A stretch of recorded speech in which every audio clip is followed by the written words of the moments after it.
Today's episode of The Mom Game is brought to you by our friends at Gateway GMC at LBJ and Jupiter. I know that buying a car can be stressful, but not at Gateway because their slogan is, Gateway's got it. And just what does that mean? Well, it means Gateway's got a wide selection of new GMCs and GM-certified used vehicles, all competitively priced. Gateway's got it.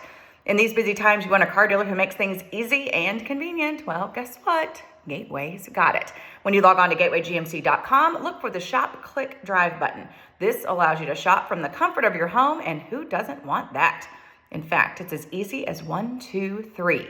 1, select your vehicle. 2, create your offer. 3, schedule your delivery. And on top of all this, Gateway GMC offers complimentary car washes for life. So, when you want a dealer who has it all, Gateway's got it. You can find them online at gatewaygmc.com or shop in person at LBJ and Jupiter. GMC, we are professional grade. And welcome inside my solo Coppola studio for episode 251 of The Mom Game. Julie has left us for the mountains of New Mexico, so it is just me as I get you ready for the best of The Mom Game 2024. We are so thankful for you guys coming along this journey with us. We will celebrate 5 years in just a couple of short months, and we have loved being a part of your lives, and we have loved having you as a part of ours as well here on The Mom Game. 2024 was a fantastic year. It would not have been made possible without you guys listening and giving us your feedback, and also too without our incredible sponsors. I mentioned Coppola already, Gateway off the top, Tylock, George, Eyecare, Audrie, Dollins Media, North Texas Food Bank, Estill Dog Psychology, and Community Mechanical as we help put a bow on 2024 and set the table for 2025. So here it is, without further ado, the best and brightest moments from The Mom Game 2024.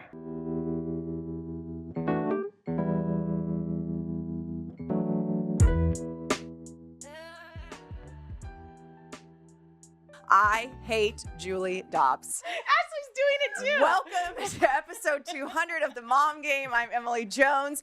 She's Julie Dobbs making fun of me while I'm trying to do a professional ad read for our devoted client, Gateway Buick GMC. I was playing conductor. Meanwhile, you're over there with a fucking crayon making fun of me.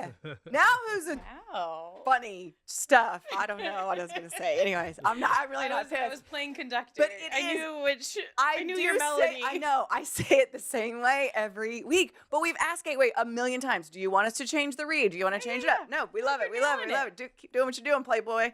I mean, I'm like, okay, fine. So I just keep saying You're a machine. the same way. It's very impressive. I'm a machine. But we do have a very special guest in studio with us for episode 200. We just kind of jumped right in, Jesse Holly, with the shit show that we are. This is kind of how we roll here on The Mom Game. Jesse Holly here to talk Cowboys and everything with us life. today. Yeah. So thanks for being here. Ran into you at Jared Sandler's charity event, and you're like, I need to get you on my podcast. I'm like, I need to get you on our podcast. And so here we are, perfect time as we're heading into the playoffs for the Cowboys. But yeah, I want to talk just with you about just stuff. That was good. Like life in general. Like you were saying, you were doing your read, and I kept looking over. I'm like, is there a monitor over there? I'm like, that was good. Thank you. That's 200 episodes. 200 That's 200 episodes. And we've had the same copy for 200 episodes because it's like my party trick. Because when we have guests, they'll be like, "Damn, where's her notes? Yeah, where's the kind of prompter?" looking around, looking for the Now I'm prompter. just slaying it on the Gateway read. But yeah, if you've done it 200 times, it's like, you got it. It is what it is. I look over, you have the professional pen and ready to go, and I look over here and tip. I mean, this is the moms. Yes, the Mom Game. And she's writing her stuff down with the crayon. Sometimes all you have in your purse is a crayon. Yeah. When you're a working mom. I know. And I don't know. I don't have much to write, so I figured and whatever. That's not, like, it literally wasn't set out. I looked at the pen, I was like. I thought you were making fun of my new Oprah readers. No. These are my new Oprah There's readers. all kinds of things that but it was the he crayon. could make fun of. Yeah. It was the crayon. It encapsulate just everything that you are. Here, Yeah, I know. Right? Yeah, it's like, exactly right. we're fashionable. Yes. We're modern, but we're moms. Yes. We're gonna get through hook or by crook. through gel pen. Yep. Oh, by Crayola, we're gonna That get this is thing done. hilarious. So yeah. I love I'm it. so I glad love you it. noticed it because I didn't I even love notice it. it. I love it. I So love that it. was I love it. amazing. So let's talk a lot. So I grew up a Cowboys fan. Yes. Dad was a huge Cowboys fan. My dad raised my sister and I, which is where the sports love comes from. Always been diehard Cowboys fans. Then I covered the team for a little bit. And then I think covering the team was not a good thing for me as a fan. Yeah, me 'Cause either. I just worked was there like, for 1 year. yeah. I mean, and I just covered them for Fox Sports. I was just in there. I was new to like being. I mean, I came from a college town, so we didn't go in locker rooms. It was so awkward. You still mosquito bite? I was still mosquito bite. Yeah, no, I didn't purchase these He's asking until. if you got your boobs done yet. Yes. Did you just now catch that? No, I'm just reflecting on it. Oh. But he's wondering. That can make a difference. Okay, what's the It boob can- timeline? That This can- is all cool. That but can make a difference in the locker room, whether or not you get the 100%. interview or He's not. right. 100%. What if you get the Right. interview or not? These were not Like, purchased until post we children. have BB which was- before boobs, Before AB boobs. Yeah, after after boobs. boobs. What era of life were you This in? was BB. Okay. So it was so tough sledding in the locker room. it for was her. it It's was tough sledding in the locker room. for her, I can tell you that. it was, and at that time it was like, AB, you get some stuff you might not want when you go in the locker room. but I don't know. It just was like, and at that time it was a little more loose and fast in there. Like as far as like Same when I was there. like when you're, I mean, there would be times when, and you know how that locker room was in Valley Ranch, and you just look around and there's nowhere to look, there's nowhere to turn, there's nowhere to go. Like you're staring at your feet, and there was always this section of the locker room, and it was with the bigger boys, and they would wait until I would look up, it's like one, and then they would wait till I looked at him, and then just drop. That's how. Yes, what they do. and then you're like, What years were you there? fuck. I wasn't there. I wasn't there then. I wasn't there. I'm wondering if you were there when I was there though. I was there from 2009 to 2012, 11, 12. Yeah. Okay, That was I was before. 2007. Oh, she's like, when I was there. So it I just did was, realize I don't know. I was She's like, so- yeah, Jesse. No. And Was it him? it was definitely not Jesse. These were really large men. And you can't, like, when you're it's just, I almost said something. I was like, What are you? you What know are you what I saying? mean? I You can- just asked her about the boobs, so I'm not talking Listen, about. I this can is make all this- fair game, I right? can make this room real dim. You talking about? You start removing article of clothing in here. Okay. It will get dim in here. The lights will go down. Okay. I'm All sorry. right. Sorry. I got it. So Sorry. now it's like, it's totally, I don't know. Anyway, I was just getting used to this whole and how That's to the part handle that you myself remember. and what You to do. remember that part. Because I was like, fuck, I'm not trying to do that. I'm not trying No, to it look was at so this. awkward. So awkward. But he would do it intentionally. I don't even know who it was. And I don't even know if it was the same guy every time. Like, I just was trying not to make eye contact with people and just look at And my if shoes. you look the wrong way for a second and someone Yes. sees you, then you're a bird Oh, and then watcher. you- and then you don't know Remember the what to bird do. watcher? They'd be like, "Oh, she's bird watcher or whatever." I'm and like, then- "No, No, to your defense. So this is like something I've been thinking about for a while, and it does have to do with the Taylor Swift hate a little bit, but in even broader form,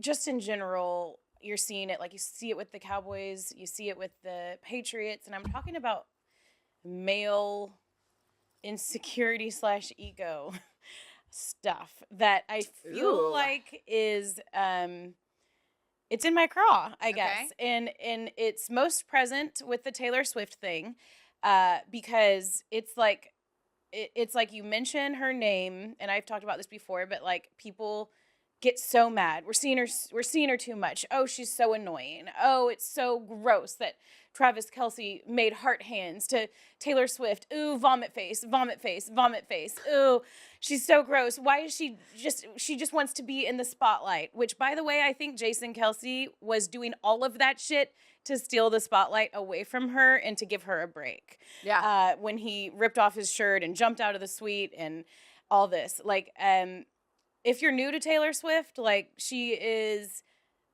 a wonderful person. You hear all these accounts, even that she's not trying to do from the game. Like last week, we talked about she gave somebody a scarf because they look cold. Her scarf, there was just an account that came out, somebody at Highmark Stadium, home of the Buffalo Bills, where people were just booing her uncontrollably, by the way.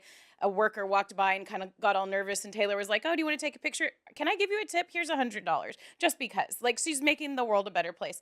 And she's also uber talented. Time Magazine most influential person of the year, all of that. But I think the people who freak out at her site or say that there's too much Taylor in the NFL right now, you're showing your insecurity.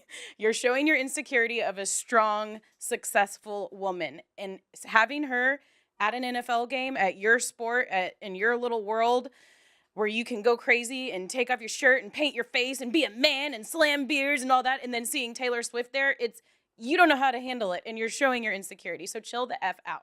So we go to Joe T's for dinner, and random Cole Hamels was there. And so a friend of mine was like, oh, Cole's over here, come say hi. And so I go say hi to Cole Hamels, and former Rangers pitcher. And so I go say hi to Cole, and then I run into another friend and talking to her, and she's at a table with Troy Aikman. She was like, oh, did you see Troy? And I was like, oh, I didn't. I was like, oh, down at the end of the table.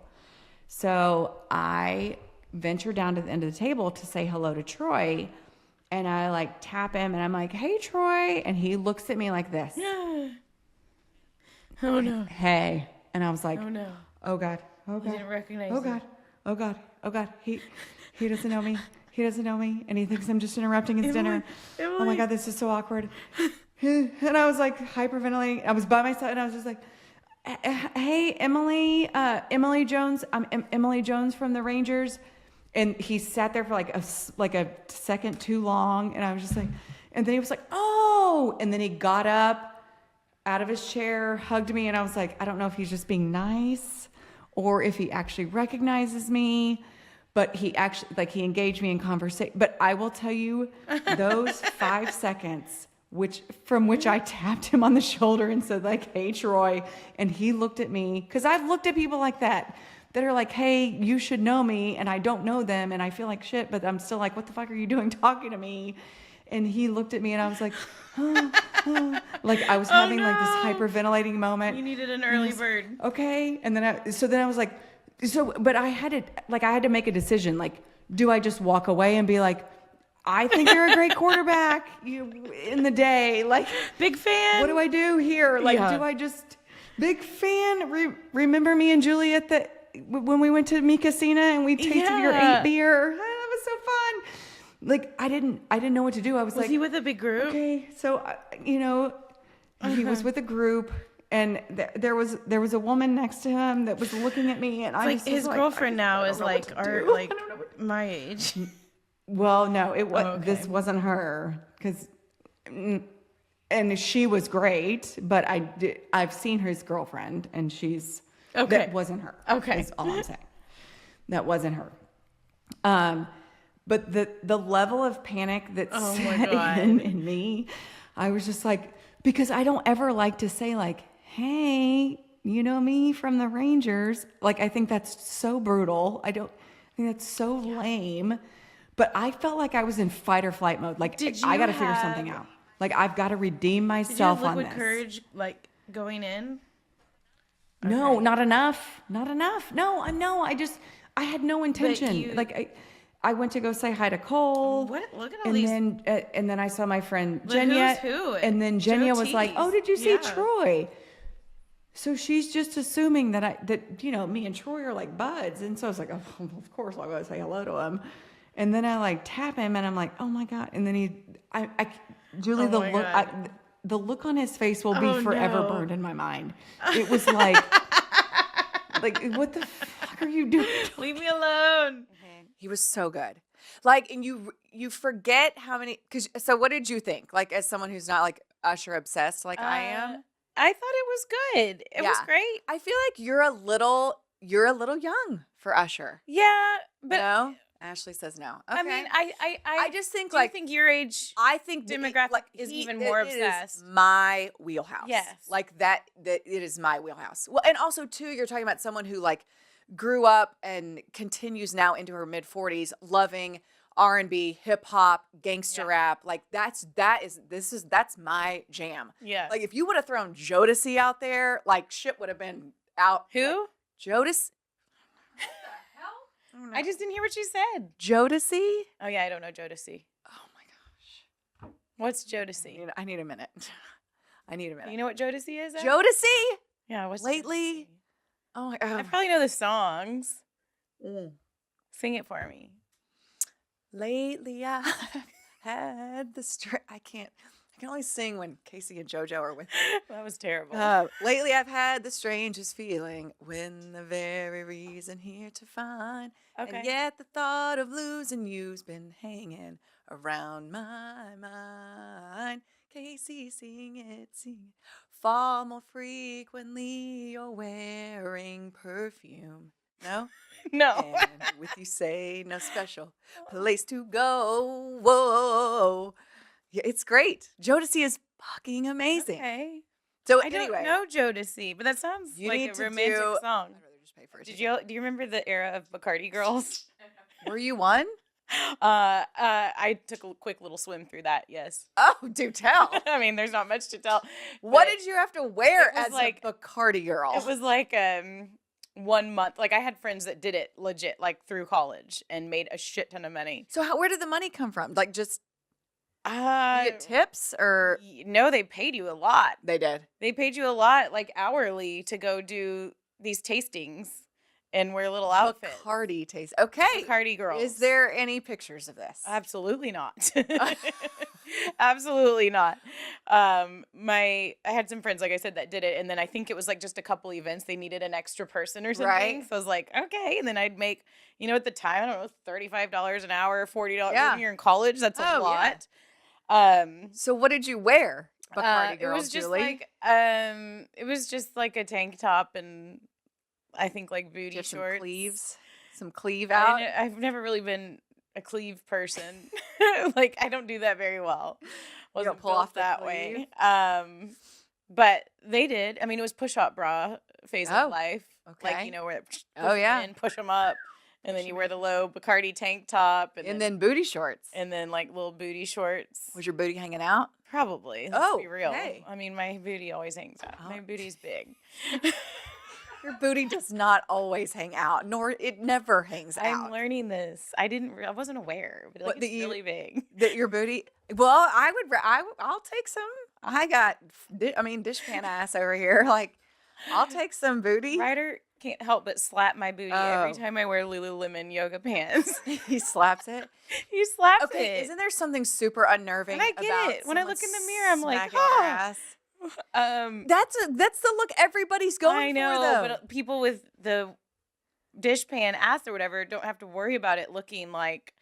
I don't want that. I'm like a almost 40-year-old mom. But we do have to But worry I about looking have like that. a dishpan. But Like, hey, I don't want to have. We all got our I don't own want problems, my ass to be Julie. a focal point at like kids' basketball games on a Saturday, but I want to wear my yoga pants, know. and I don't always want to wear a giant sweatshirt that covers my hat. I know. Well, just embrace it. I don't want to. Well, what do you I want? don't know. Why not be a hot mom? Do you Julie? want Come your on. Be a hot mom, but I don't want a hot ass mom. Okay, I'll take your hot ass. I like Pass it I on work over with here. all men. Like I don't want to be like that, but I do want to wear yoga pants. Okay, well, just embrace it, baby. Yeah, just embrace it. Who cares? You are what you are. We are what we are. You know, this is all I got This going. is what for we me. are. This is all. This is it. Things changing. No, not This is what we got. drastically. Yeah. No, yeah. Anyway, I was in a very much in a zone with Hattie last week about just like, hey, I just want you to know, like, sometimes you're gonna have to, like, you have to stand up for yourself. You're gonna have to stand up for your, your teammates, your friends, your fellow woman. And I'm not a big women's liber, whatever you got. I mean, I'm not like I am woman, hear me roar, but it's like, I just feel like I'm a normal chick that's like trying to do normal shit and just trying to be treated fairly and have everyone else, Yeah, in my position and it be hits treated fairly. different when it's your child, right? And when I saw Hattie noticing those things, that got me. And Yeah. so we were on our way to practice and I was like, okay, so we're going to talk about some things. And like, we went kind of through the process and I said, and I want you to make sure that, for some reason, I don't know how it got brought up, but I talked about Mike and I was like, do you know how you can tell that your dad respects women? And she said, how? And I said, because he married me. Like plain and simple. I said, if your dad wanted someone who would be subservient and submissive and do whatever he said and, just basically fall in line with whatever his way of thinking was, there is zero chance he would have married me. And I was like, and because let me tell you something, I said, Mommy was not cooking casseroles and doing all these things to make him think that I was one way and then got him to, Right. marry me and then change. You weren't I was hiding like, anything. no, I said he knew exactly who I was and exactly what I was about. And sometimes I'm extra, sometimes I'm a little much. And he knows that and he knew that. And I said, but that tells you everything you need to know about your dad as far as the way that he looks at That's a good women. point. And I said, so don't look no further than that. I said, if you want to know how your dad feels about women and him wanting you to do well and to have all the opportunities and experiences that everyone else does, look no further than the fact that he married my crazy ass. Like, please know that. I came to a weird realization, like just this week, that like, I'm just gonna be worried for the rest of my life and I have to learn how to manage it. Yeah, I know. It's a really scary scary realization to have. I know, but I feel like I can take such a lesson from you because, like, when you and I were talking last night, and you locked your keys in your car, which they weren't supposed to. That wasn't supposed to happen, and then your car got locked somewhere and you couldn't get to it, and you and I were talking on the phone, and I told you, and I believe this. I was like, well, there's no one better equipped to handle something like this than you. There's not, because if that happened to me, I don't even know. Like, Julie, I would lose my mind. But like, you wouldn't you're just go like, get drunk and just say, "I'll figure it out later." think I would. I mean, I might after I got the car and the stuff, whatever. But you're just like, yeah, I mean, it's going to figure itself out. You're like, there's so many worse things that could happen. And I'm like, God, I wish I could channel her energy sometimes. Like that whole mentality. That's why you're real good for me, Julie. You're Oh, real well, good for and me. you're good for me. Like, I needed you to tell me to clean up my area. Yeah, I mean, I'm going to get over there sometime real soon and clean up. Girl, that. come on. Come on. Get that little corner cleaned up. We're going to have you a real perfect little corner in that office. A perfect little setup. No. I know. I need all the help, Emily. I do. know, but you know what? That just goes to show you, like, it takes all kinds to make the world go round. And, it's like think about the people who you are surrounded with and who are your friends with and kind of your support system. And if everyone had the same exact personality, it would probably be a little scary.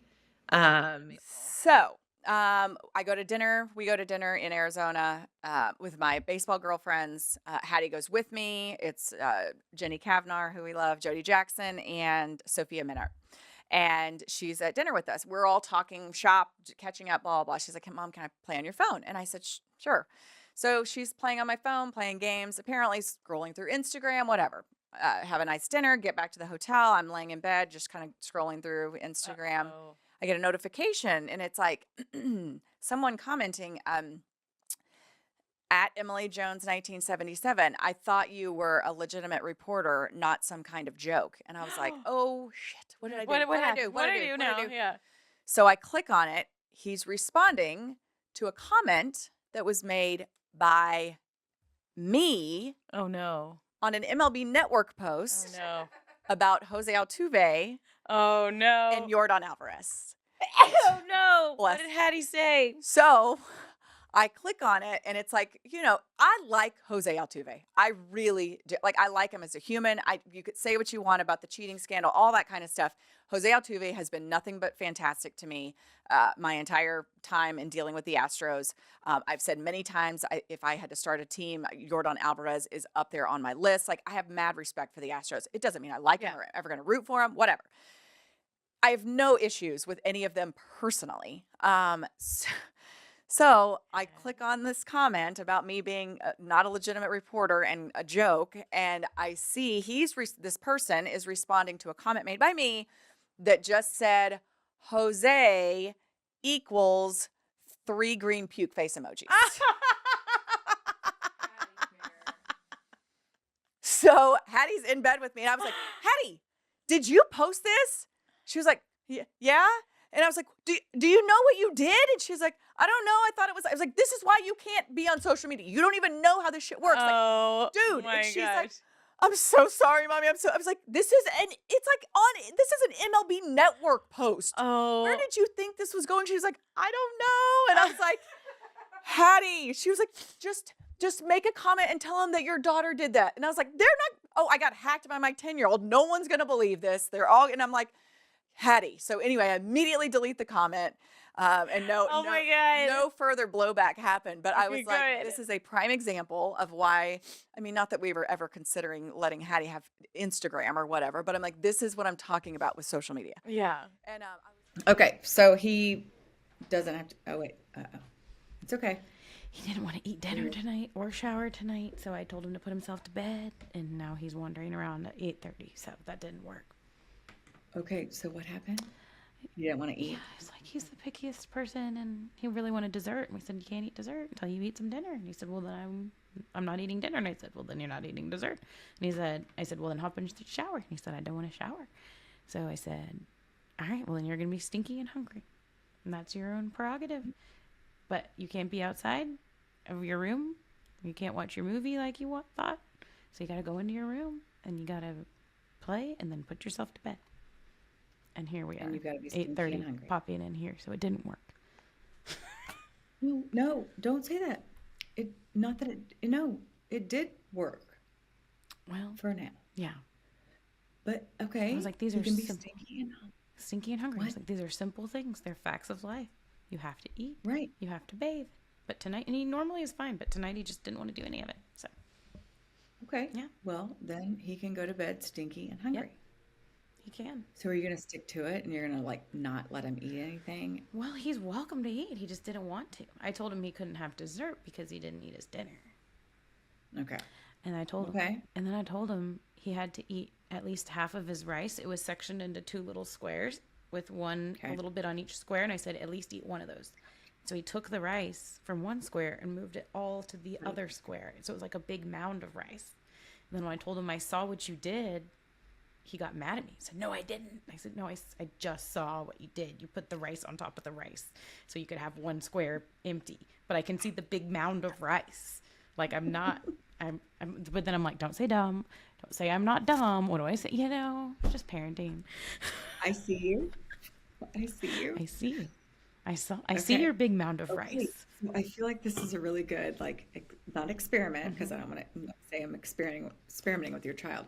But so you're going to stick to it. Like, he can't have dessert. He can't have anything sweet. So if he wants to eat, if he wants to go help himself to something in the kitchen on his own, absent of sweets, he's free to do that. Check. And if he would like to shower, he will. But when he wakes up tomorrow and he's hungry and stinky, okay, so then what? Well, then he's just got to go to school. I don't know. If he goes to sleep, then it's a win. Okay, agreed. Can I tell you this? This has happened to me so many times in my parenting career. And what ended up happening was the wake up, no shower, so you're still stinky, but just at least brush your teeth, and then I'll just let you have a Lunchable. Yeah. Is basically what happens. Does that make me the worst parent on the planet? Okay, I'll one up you. Okay, all right, let's I'll go. one up you. So I kind of love the Lunchable for when you're in a bind. And I don't always buy it. First of all, it's kind of hard to find. Second of all, I just don't buy it often. Okay. But I told myself I was going to try to start making more lunches. Just try to finish the year strong. I usually make them get cafeteria lunch, but I'm going to try to finish strong. So I was like, well, I'll just grab a few Lunchables in case I get in a bind. I'm making sure he's not over here. Hello? Hello? Okay. So I saw something on the news about Lunchables having lead in them. Oh, fuck. And I already had them in the fridge because I bought them. And then Wait, what? yeah. So like Lunchables are being taken out of like not that I didn't know they were in cafeterias. I guess some cafeterias give them out. They're being taken. Don't you think someone would tell us? Well, I think that's what they're trying to do.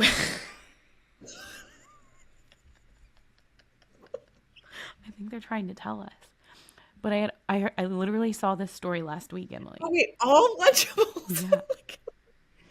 All of them? Well, especially like the ham and cheese. Yeah. I think What about the turkey? I think the turkey too. I think the little pizzas might be okay, and the chicken dunks might be okay. That's the nachos. I didn't see the. Someone out there is like, y'all are the worst fucking moms ever. You're joking about Lunchables, and this is a very serious matter. I didn't see the nachos on the list. I think they're good.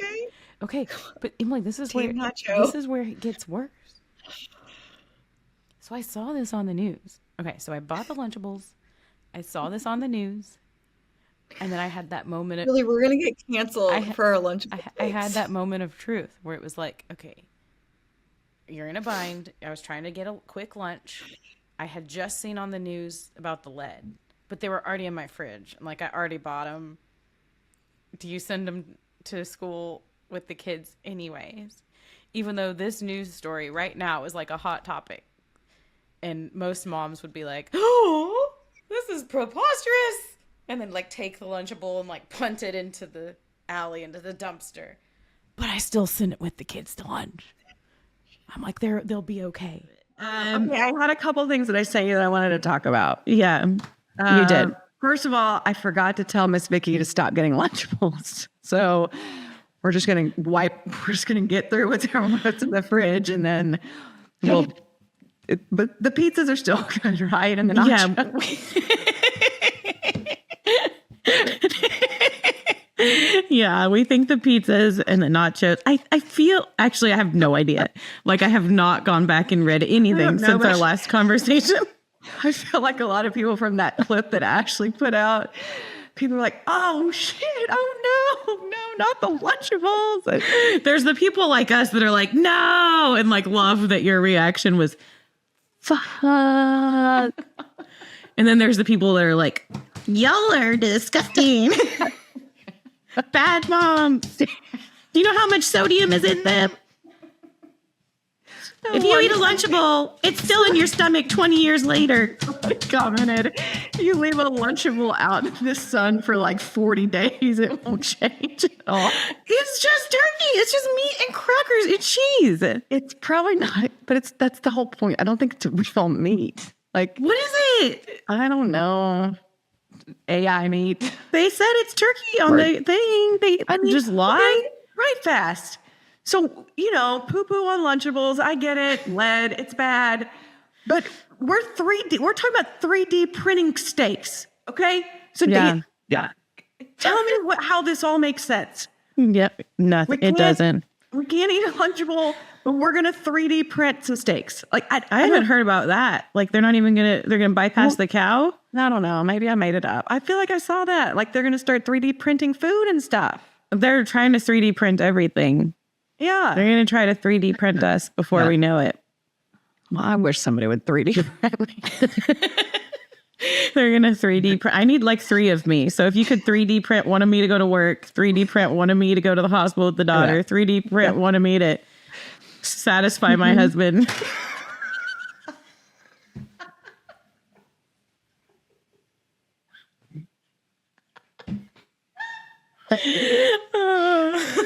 Just went there and I love it. And then the real me can just effing sit on the couch. Just watch a movie or something. You want a sex robot for Kelly?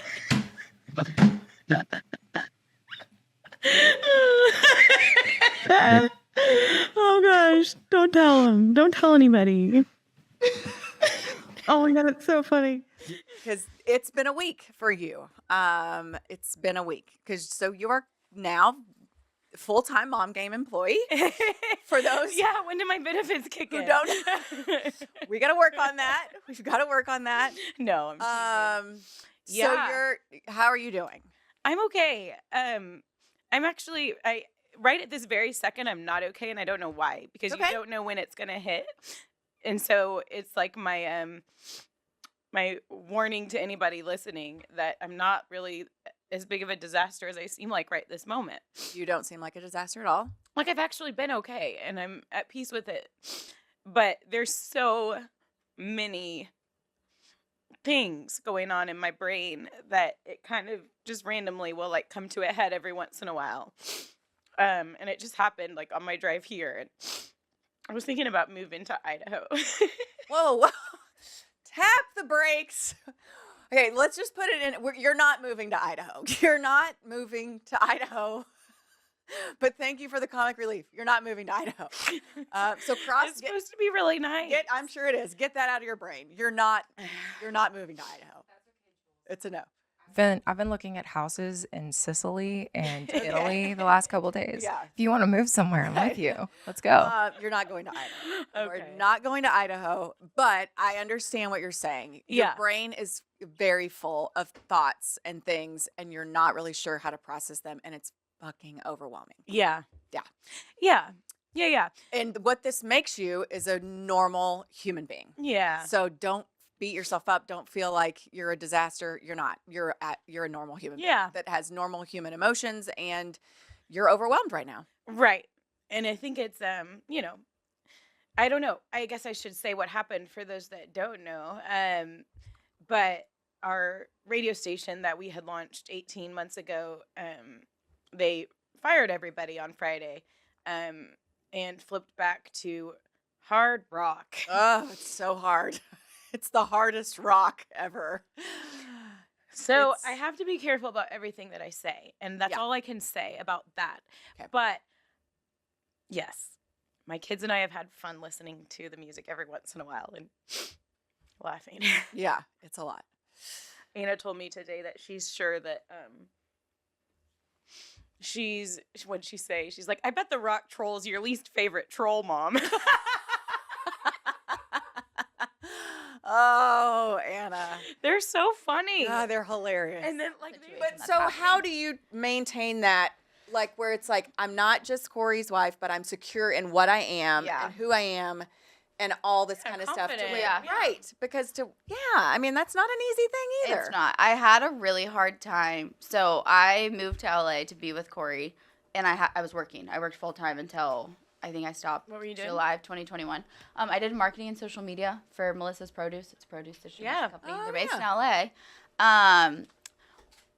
He was going to be a free agent that off season. It didn't really make sense to keep a job in LA when the odds of us actually staying in LA were like super slim. So Because wait, y'all got married right after he signed here. we got married before. before. We got married in 2020. I didn't Okay. quit until like July of 2021. Okay. Obviously became free agent October 2021. So that was like our first year here was my first full year like not working, also being on a new team in a new city. Yeah. I'd literally never been to Dallas. Like other than the bubble in 2020. Oh, yeah, yeah, We yeah. didn't leave the hotel. That's a lot. Yeah. So it was Yeah. a lot. And I think I did have a hard time the first year. I don't think he had a hard time. I think he did fine, but like he obviously didn't do great either. And so I think it was just both of us trying to figure out a lot of new things. But I did have a hard time. I'm like, what am I doing every day? You know, stuff like that. And it was learning to balance not just identifying myself as Corey's wife, even though I don't have a 9-to-5 typical job or something that I'm doing where I'm bringing in income. I don't think that values someone. Just because you have a job, I think that's also 100%. amazing. I would probably if we had a normal life, but it's Right. Right. hard. Yeah. So then I started talking to Karen Morris, and I started doing stuff with the Rangers Foundation, and we have some real estate stuff that we do, and I think in another world I was an interior designer, like if that could ever happen for me. So I just found things that I was more passionate about, and I feel like that has helped me so much in being more than just Corey's wife. Right. Good for you. And don't you think that's important? Like, I think that's so important. No, I think it's very important. And there's more things I want to do, and there's more things coming, and there's more things I will do, but it's baby steps. I'm also a perfectionist, so I'm never ever going to do anything until I feel like 100% great about it. Yeah. But yeah, I feel like you just have to find things that you're passionate about that you can still do while also supporting Corey. And we don't have kids yet, so I want to travel, and I want to go to all the away games, and I want to do all the things, you know? Yeah. So it's balance. It's a really big balance. And I would be lying if I said I didn't still have a hard time being like, oh, like, well, what do I do? You know? But I yeah. just saw a clip- which, you know what? Like, now that I'm fired, I love these days. I know. Now you're like, I'll be super mom. I've crossed over from stressed out working mom, I can't handle all the days, Right. So now it's like, let's. to like, can I come volunteer? And what kind of outfit do we need today, Look- sweet kids? Look at you. Did you enjoy your lunch? Would you like me to cut off your crust for tomorrow's sandwich? It's really fun. Who are you? I know. Oh, I love it. I love it for you. I know. I love it for you. It's yeah. fun. It is fun. I don't think you'll always think it's fun. I think it's going to wear Well, I out. probably won't always be this But person. I'm gonna have to Right. work.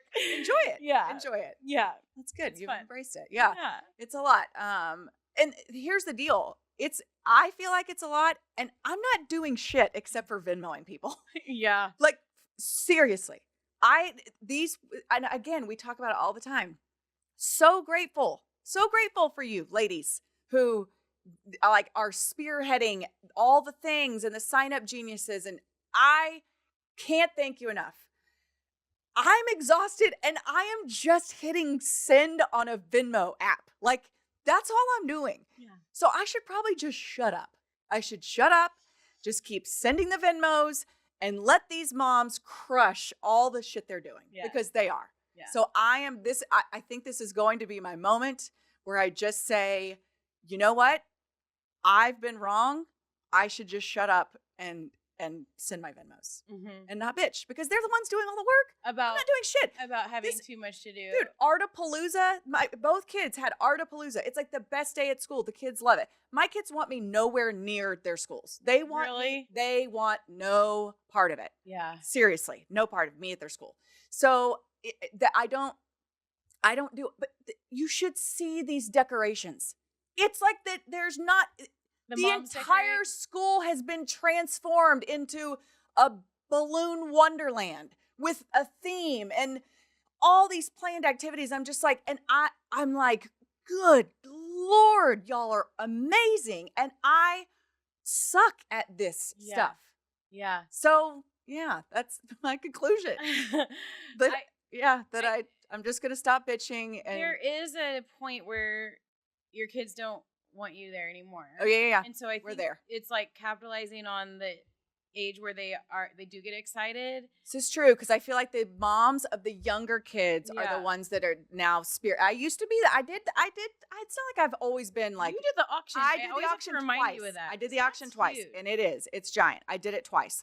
But the older you're in it, I think someone told me this. Like at some point, the young moms are going to take over. Yeah. And they're in it. I'm it missing happens. a young mom. I'm like, So you could be you still got time. I know, and now like I have. Well, Anna's like what, first? She's first. Yeah, Ryder's you're getting- still young, mom.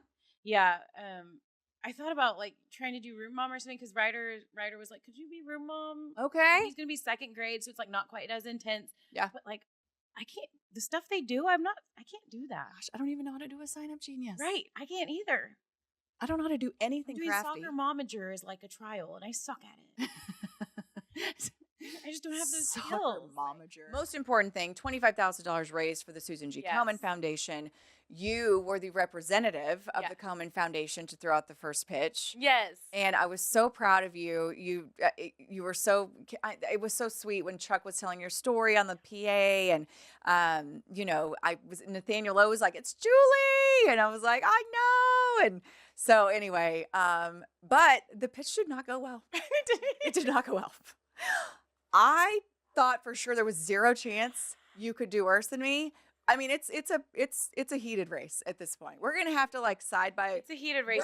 Y'all are almost spot on. Right? I'm gonna say mine's worse just because of the crowd. Well, okay, no, it's but worse because it's more embarrassing. I'm gonna say mine's worse because I didn't have. You had so much more pressure.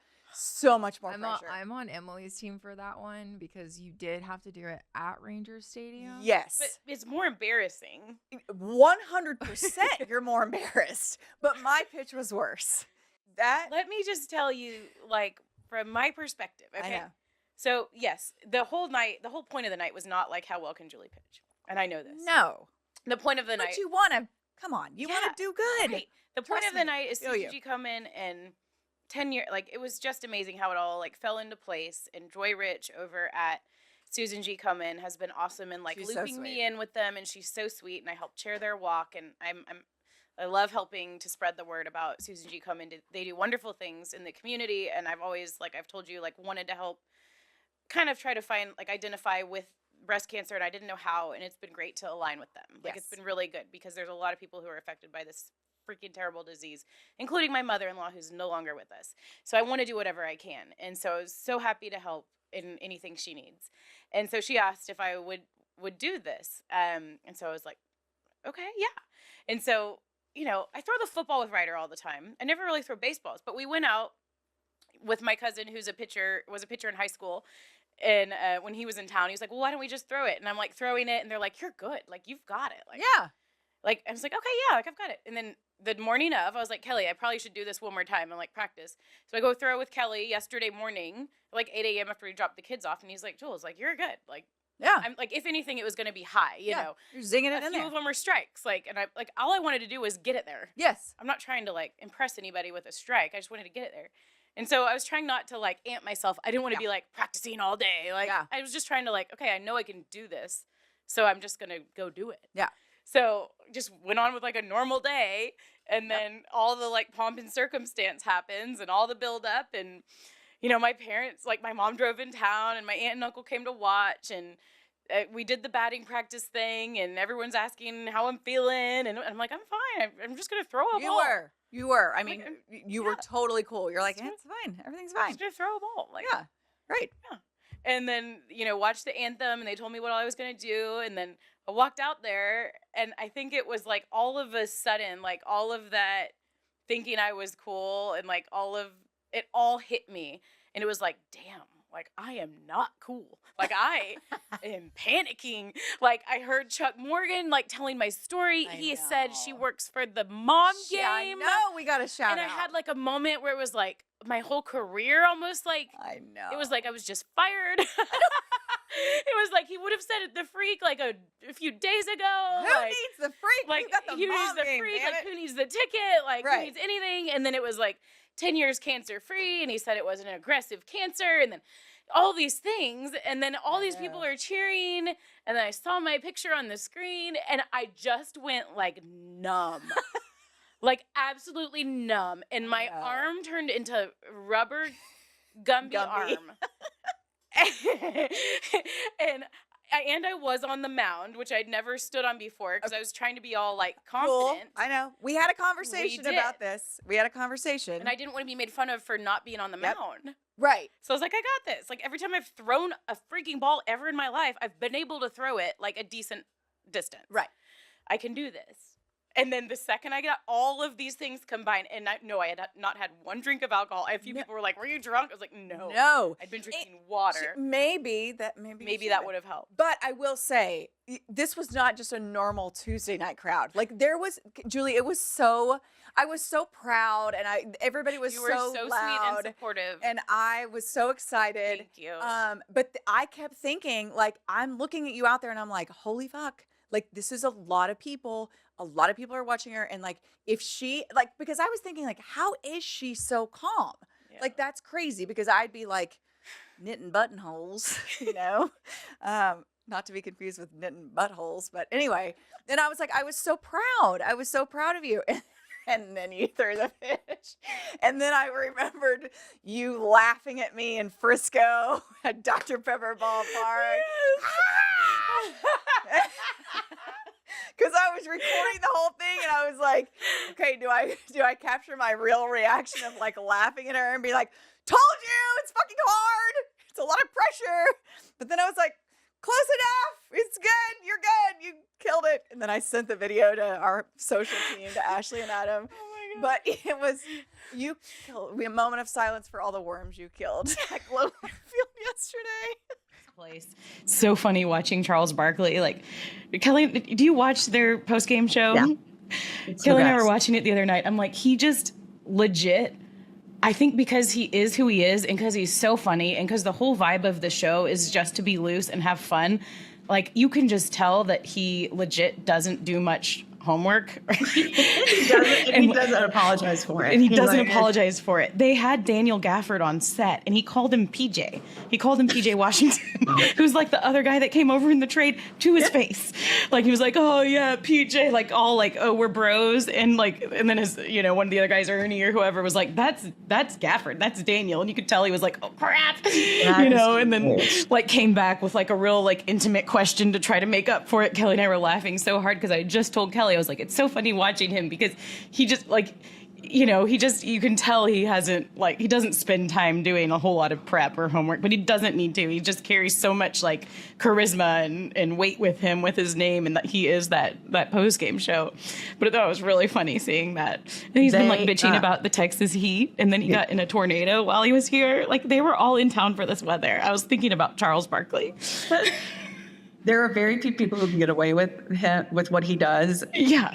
But he's one of them. And he is, he's entertaining. He is so entertaining. Maybe so that should be like our new Dirk, like ultimate guest. Can you imagine having Charles Barkley on the Mom Game? Oh, that should be our new Dirk. He's so fun. I wouldn't have anywhere to start. And actually, he owes me $50. So when the Mavs won the championship in 2011, we made a bet. There's zero chance he remembers it. And because he's probably made 800 of those since. But I can't remember what it was. I think that just simply that the Mavs would win the finals. But I remember us betting $50 because he was in Dallas a lot. And I was pregnant as all get out. I bet he will remember. If you were really pregnant? Oh my God, I was so pregnant. I bet he'll remember. How many really pregnant people has he made a bet with that the Mavs would win the finals? This is true, but I don't know. Maybe that's our end. Okay, what was it like? So one of my best friends when she was diagnosed with breast cancer, it was devastating for me. And I think I called you, didn't I? And said, like, how do I be a good friend? How can I be a good friend for her? How can I support her? All that kind of stuff. Yeah. So what was that like for you, especially so very young? Right. Yeah. I mean, so young. I told Julie that if this came up, I might cry. Yeah. But well, I mean, I got tears in my eyes thinking about it. Okay. Jessie was awesome. She was there like the second it happened. Yeah. So, yeah. Oh, well, I didn't have the baby yet. Oh, you were about to have the baby. Yeah, I was really pregnant. I was traveling every week for work. And Julie called me in the middle of a meeting. And I was like, what? Huh? Come again? And I left the room and I had like a crying moment. And then I got on the plane that day and went home. Gosh. I haven't heard this perspective. Ugh. It was... Oh,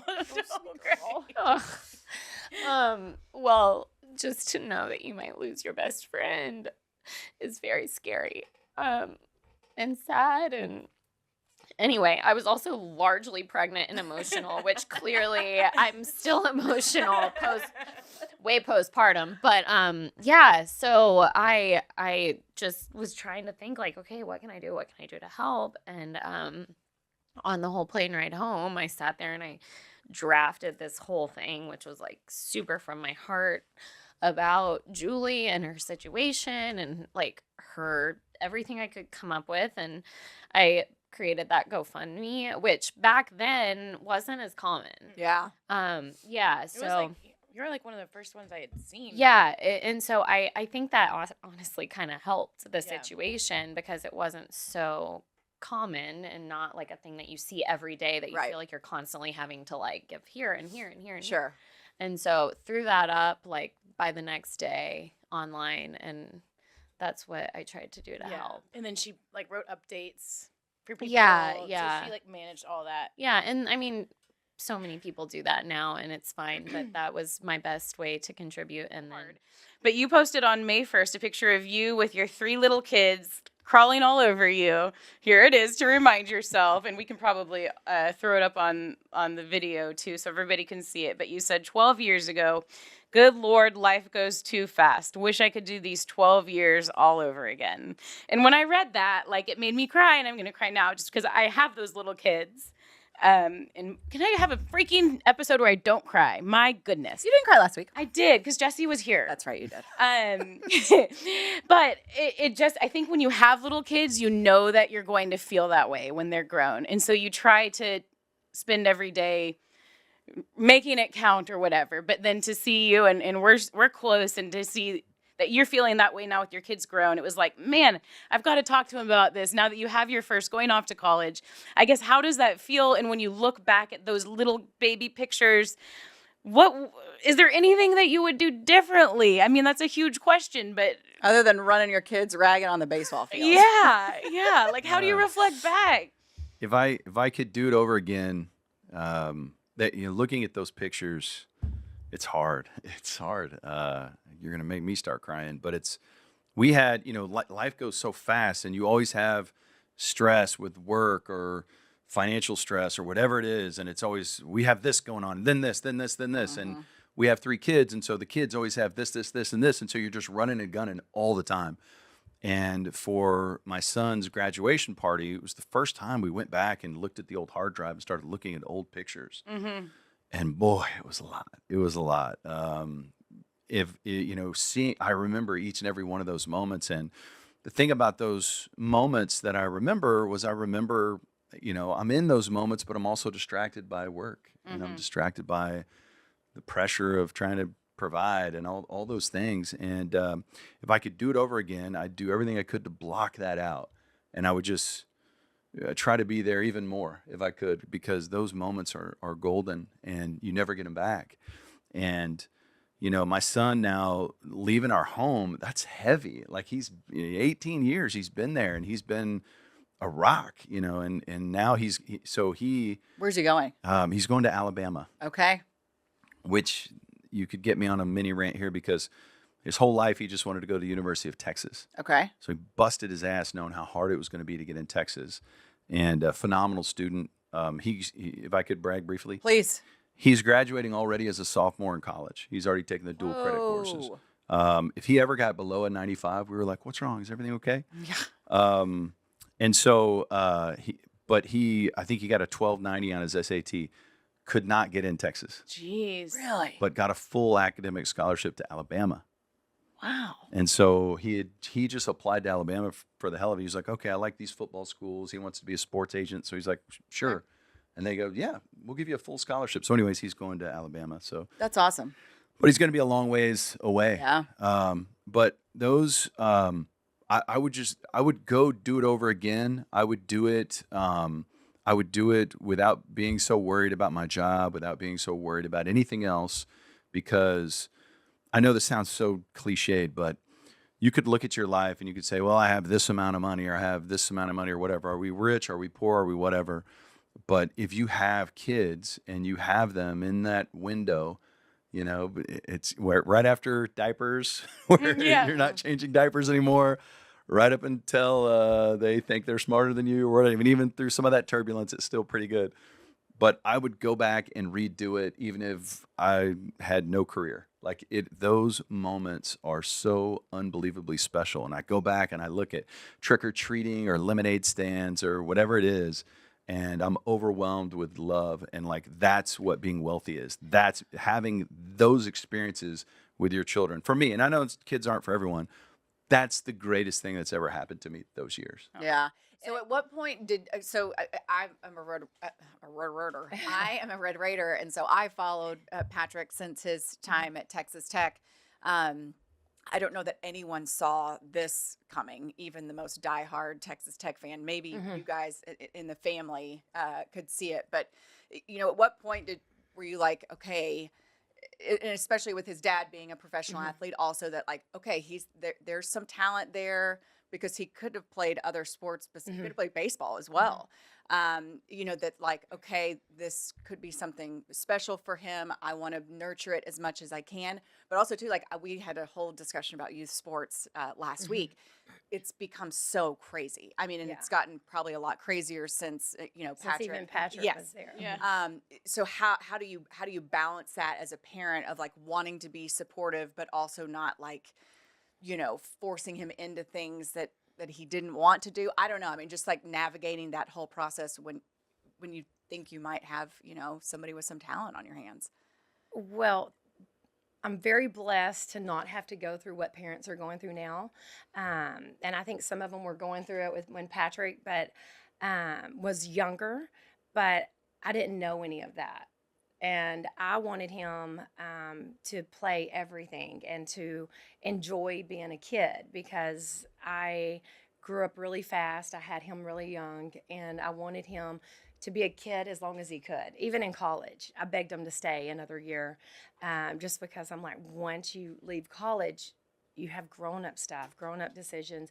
You never get that back. And for me, I was a little hard-headed, and my senior year in high school, I quit a few things just because I was cool, I thought. I don't know. I don't remember, but I did. And I wanted him to play everything. And literally, football was probably the last thing that he really liked. And I know it's hard to believe, but he did come to me his junior summer, the year before he was a junior, like I guess his sophomore summer.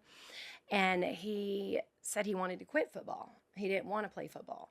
And I remember I clearly the conversation we had in my living room, and I said, if you quit, you're going to be bored in the stands. It wasn't like we were going to be doing, I'm like, we're still going to go to the games. You're in Texas. Oh yeah, small town Texas. And he could never get the quarterback position fully his, and he was just like, wow, done with it. And I told him, I was like, I don't see you being in the stands watching. I just think you're going to be bored. And his whole life, well, when he did play football in school, he would pick up a football the day of we start football, and then he would put it down and never touch it again until the next year, because then he started basketball, and then it was baseball. And so thankfully we didn't have to do that. But I did know he was very special at sports from a young age, only because other baseball players would ask me when he was little, how do you get him to do this? How do you get him to want to come to practice to the field with his dad? How do you get him to, I mean, it's just a constant throw, anything that's shaped like a ball closely he'd want to do when he was little. And so I'm like, how do you get him not to do it? Like, I'm trying to figure out how I can quit throwing the ball all the time. Yeah. And so I knew he was really good, and he always played with kids 2 or 3 years older than him. Sometimes he would even play a pickup basketball game with his dad, with his old friends, So he was always wanting to play sports. His football wasn't the number one. Sure. And then after he decided to stay on one more year with football is when he earned the position that he had wanted. And he started breaking records and doing what I knew he could do, but it's just football wasn't his thing. And still, even when he left college, he told me, he said, Mom, it's time. I'm going to do football. And it was like when he was leaving college to get drafted is when he was like, and I knew if he ever focused on one sport, it could really blow up for him, but he never did. He was all-state in baseball, basketball, and those are ones that I loved a little bit more. So anyways, we didn't have to do the travel or when I hear people talk about it, I'm like, wow, like we would have never did that. Like how kids are training to be quarterbacks from such a young age. And even the first couple of years with the Chiefs, I would say, I don't think you're supposed to do that. Like scramble around, running around, do it. I'm like, and he was like, Coach Reed said, if it works, do it. And I'm like, okay, but I don't think you're supposed to do it, but okay. Yeah. So I am mainly on Instagram and TikTok, and I just do lifestyle. I share baseball live. I also go into like the fashion side where I share like my outfits, baseball outfits. I call them like OOTGs, like outfit of the games. And then like my girly style goes into the baseball outfits, but then I also have like my other outfits as well. Mm-hmm. I just like it's an overall very girly platform, but also is in the sport industry. So I feel like sometimes those two don't mix. Which Yeah. No, honestly- but I feel like you found a good little, Yeah. you know, A good yeah, little niche. medium. Yeah. So then and then you do the like to know it so people can Yes. So buy the then things there's you're like wearing the- kind of deal? Yes, there's LTK where I can link an outfit. Was that and not then- like to know it? Yeah, that is. It is. LTK. Yeah. Okay. Yeah. It used to be like to know, but now they just shortened it to Gotcha. LTK, like which is like to know. I But lost then the also it. there's so many other commissionable platforms. Like there's Amazon, there's Revolve. Like Revolve is like my biggest. Yeah, and you went to commission. that big. You went to that big thing. Yeah, Revolve. That's where all the Bachelor Yeah. girls. Yes, Yeah. yes. I was like They're all Revolve girls. in shock. Well, I was there because I'm a brand ambassador for them. So like I wasn't just invited because I was like cool, you know, like my sales got me there. Which But that's still don't cool. no, don't get me wrong. I was like, oh my god, pinch me. Yeah. So you went to a big event? Yeah, so they have like their mini Coachella event. It's Okay. when Coachella is happening. Like all these brands have their own little mini parties and Okay. after parties and just events during Coachella weekend so that when you're not at the festival, you can come to their brand event. So it's genius. Yeah. But Revolve has theirs like all weekend long. They have a hotel. They like put you in the hotel. So, Cool. like, the event's in the back lawn, so you're never really leaving. And so I did that. Yeah. Okay. It looked really, really Oh cool. my god, it was so. Cool. So did you meet some of those Bachelor girls? Or like who all did you meet? I guess it's just Well, me, my but- pride and joy meeting was Pookie and Jet. I don't know Uh-huh. if y'all know who Pookie and Jet What is. is that? I know Pookie from like yeah, what was you that? have got to have heard the word Pookie. Snooki? Yeah, that's who I'm thinking of. I'm thinking of No, Snooki. she's the quite opposite. She's a Snooki. classy lady. Okay, I don't know. No, Pookie. there's have this never- Georgia. Oh my God, there's this Georgia. You haven't heard anyone like do like the meme of like using Pookie? You're looking absolutely fire. So old. Quintessential Pookie outfit. Oh my God, Claire. Anyway, we're they're just like so old. I've seen people talking about Taylor Swift calling her Pookie. no, like famous people. These A-list celebrities have Yeah. used their sounds, and it's like Pookie's looking. Basically, it's a Georgia couple, Okay. and the guy is just the most southern Okay. traditional guy ever, and the girl always has these really cute outfits, and his nickname for her is Pookie. Okay. They started doing these outfit videos, and he would like talk about her outfit Oh, cute. and call her these like very big words, like that's a quintessential outfit, Oh. Pookie, or this Pookie's looking at. I mean, this outfit is absolutely fire. People took it and ran Yeah. with it. Okay. Everyone has used the sound. Okay. So they use the sound on. Yeah. So if Emily and I wanted to be cool and make a Instagram something that You could could maybe tell. go viral. You could tell. Yes, here we go, right You here. could call me like. You could be yes. like, oh, that's Perfect. Yes. quintessential sugar. That outfit pants. is Yeah. quintessential Pookie. No, we have to think of a new name. No, but don't we have to say Pookie? No, we're doing our own new thing that people are going to copy. Oh. Think of a better name. First, than we got to get in the algorithm by saying the Pookie, Yeah. right? And then we make our own. Yes. Pookie Bear. I mean, like these celebrities that you never thought would know, because I mean, like they are just a couple. Yeah. From me, a couple right. from Atlanta, Georgia. Like they're just. Right. But I mean, But they were the there. And now- opportunities they have now. Wow. It's amazing. That's cool.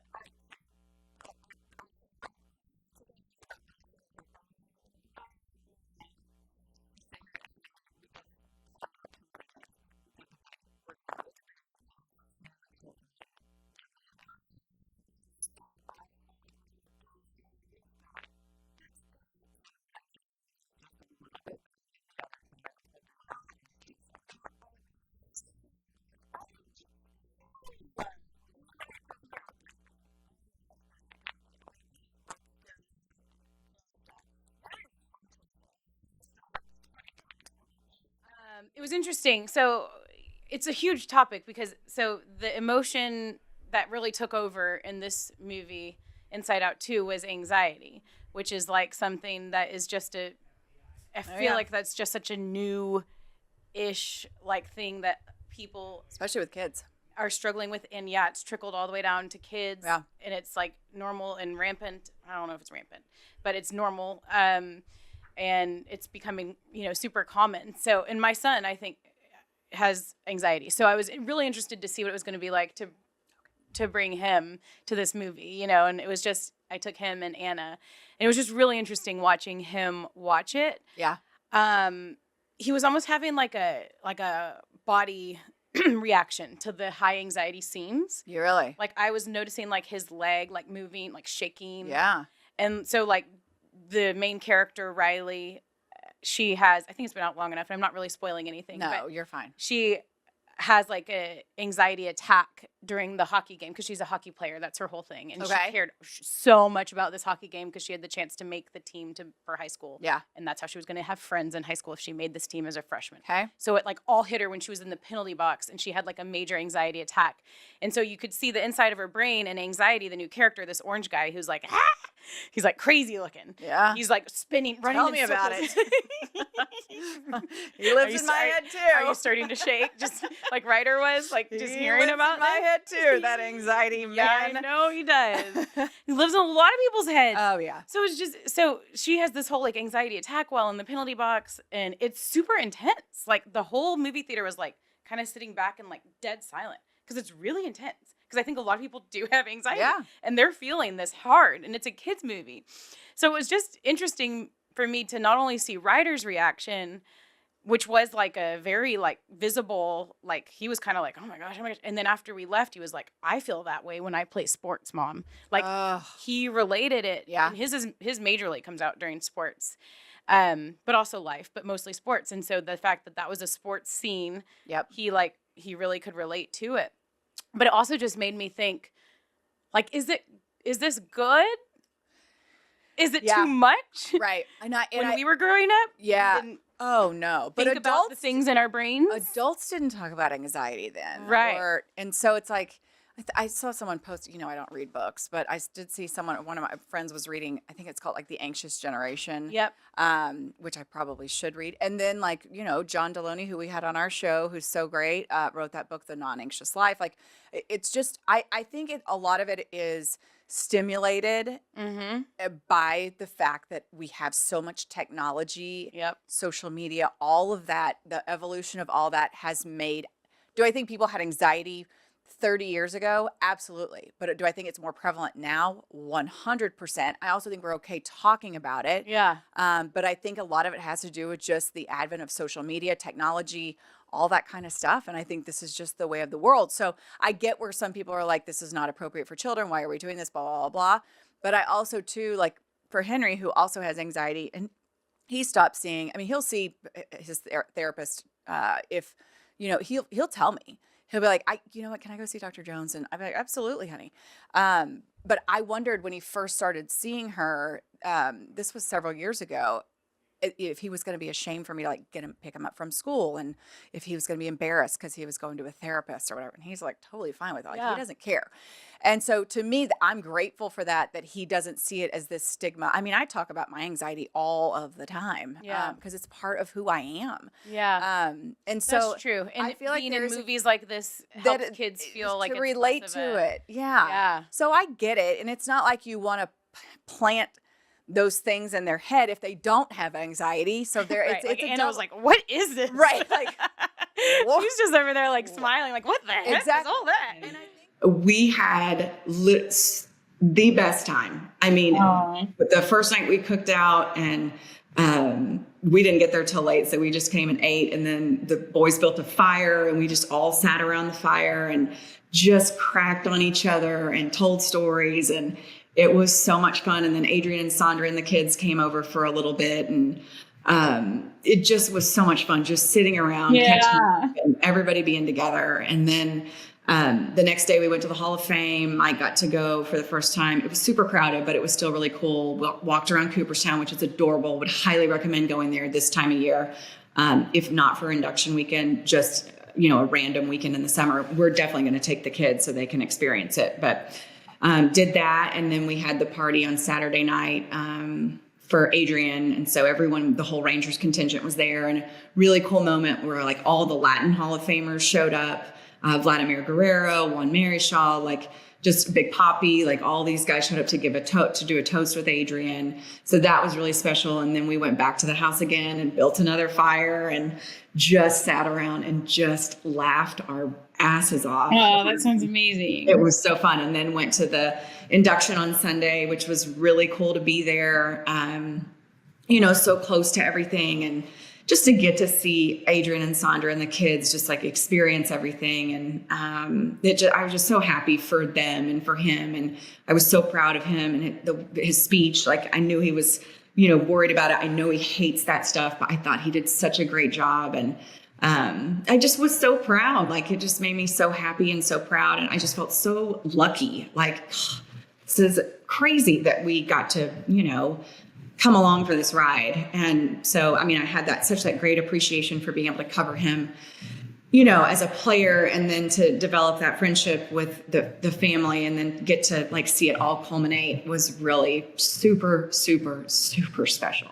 Doing this, and so it's just been really interesting how we're so much alike yet so different. Yeah. I don't have to be in control of everything. My house is not completely organized. I'm not working out at 5:30 a.m. every day. But cheers, cheers, girl. Cheers, cheers. She's so cheers. awesome how she does all that, but it makes me feel like I think I'm more organized than you, but not as more organized as her.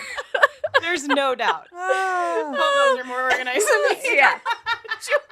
Hattie will come over to my house and like a nice little situation. Yeah, yeah. Hattie comes over to my house and we'll start putting things in my pantry where they should be.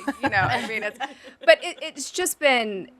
For me personally, because I need like deep, real friendships. It's just Emily and I have just like if I didn't have her in my life, I don't know how I would have like navigated the crazy that we've had. Y'all are so sweet. Yeah. And I love like the way you're talking about the different phases of the friendship. It reminds me of a marriage, right? But it's not. Yeah. But okay, honestly, what do y'all think about this? Because I feel like navigating all of those things with a husband, the pre-marriage, the marriage, the kids, can sometimes be a lot harder than it is with a woman, like with your best friend. Yeah. So I think a lot of it too with us is like our mother-in-laws are so intertwined. They're still to this day best friends. And then our husbands grew up being best friends, and they're still to this day they're together all the time. And then you throw us in, and they're yin and yang too. So it's Mike and Jeff couldn't be more like different. Same side of it or opposite? Side total opposite. So Mike's like you, and your husband's like you, or vice versa? Jeff is just like if I could live a day in Jeff Early's body, oh my, because Jeff's just like, hey, it's gonna be all right. We're gonna work it out. Everything's gonna be fine. Yeah. So they're more similar to each other, and you and Mike are more similar to each other. It sounds I guess a little, but she's not. Everything's gonna be fine. No, she's not. There's no super chill over here in most circumstances. I think when we get in the right setting, we both can be that way. But I think just having all of those things intertwined does make it that much more special, knowing that our mothers-in-law, which is crazy because it's not like it's our moms, it's our husband's moms. Right. And I'm pretty sure that both of them would trade in their boys for us at this point in time, which I love. Yeah. And I'm kidding. They're all obviously still very close. But having all of that intertwined with Mike and Jeff knowing each other so well, Nettie and Janet knowing each other so well, and then Lisa and I being such close friends, it does make it's fantastic, but it also too does make things a lot more intertwined than it would be if I just met someone randomly when I was 30 years old. Right. Yeah. It's intertwined, but you all really like each other and chose to be like they chose to be friends. Yeah. The mother-in-laws chose to be friends. You ladies chose to be friends. Whereas with family, if you're all together and that tight, a lot of times you don't really want to hang out with that person that much if it's your blood, whatever, you know. That's exactly so it's a really cool and unique situation. Yeah, I love it. We're grateful for it. Yeah, and I think sometimes too, like, and I don't know if this is just me and Lisa, but a lot of times, like, Mike gets tired of my talking and stories and same, you know, that they just don't. I just don't feel like he has the band. Like if I need to talk to him about something, he is going to listen. Like if I'm like, hey, honey, I really want to talk to you about something, he is going to listen. But like my like random, diatribes train of about thought. shit, yeah, he's like, yeah, and but this one will listen to me about anything and everything and vice versa. And so I just feel like you need, that person or those people who, as random as it is, and as, like wherever you're going on your train of thought, that will, just stop and listen to you. And like I said, not saying that my husband doesn't do that or whatever, but it's just like, understands it's a different cup. It's a different cup. And it's like, pick your spots. Like I'm not going to, I'm going to pick my spots with Mike. Like I'm going to have, I want to have meaningful conversations with him, obviously, but I don't know, like little shit, I'm going to Lisa for Right. sure. Yep. Yeah. Big And shit that's too, the for that beauty matter. of a girlfriend. Yeah. Yes. I love it. Okay. Can we tell Julie the story about how I could have possibly been Mrs. Josh Abbott?